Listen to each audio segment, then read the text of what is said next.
Although Americans' average credit scores recently dropped for the first time in a decade, many appear to be maintaining a relatively healthy score.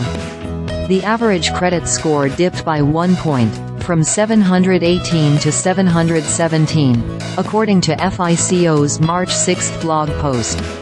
Your FICO and VantageScore credit score can fall anywhere between 300 and 850, and a 717 score is considered to be very good, according to the VantageScore model.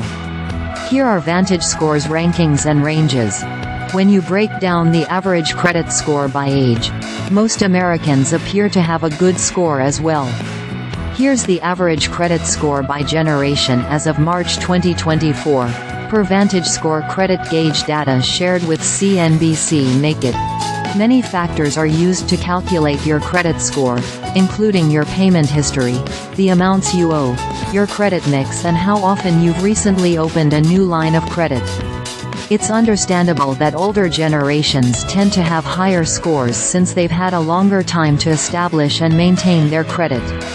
However, Generation Z and millennials are more likely to move up to a higher credit tier at a faster rate than older generations, according to OpenLending and TransUnion's Financing the Future report. When it comes to boosting your credit score, expert advice is pretty straightforward. Do your best to pay down your debt. The best way to improve your credit score in both the long and short run is to pay down your loan balances.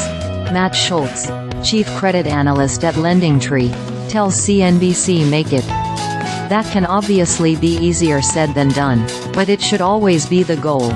Another way to help your score move up is to ask your lender to increase your credit limit, which helps improve your credit utilization ratio, Schulz says. Your credit utilization rate is the amount of your total available credit that you're using. For example, if you have one credit card with a $4,000 limit and you're carrying a balance of $1,000, your credit utilization would be 25%.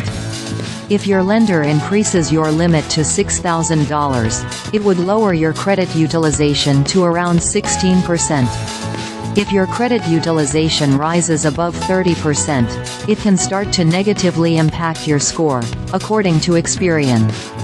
However, if your request to increase your credit limit is granted, it's important not to spend up to that new limit, otherwise you'll be digging your hole even deeper, Schulz says.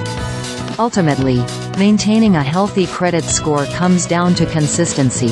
It is about paying your bills on time every single time, keeping your balances as low as possible and not applying for too much credit too often, he says.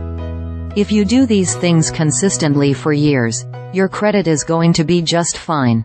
Want to make extra money outside of your day job? Sign up for CNBC's new online course, How to Earn Passive Income Online, to learn about common passive income streams, tips to get started, and real-life success stories.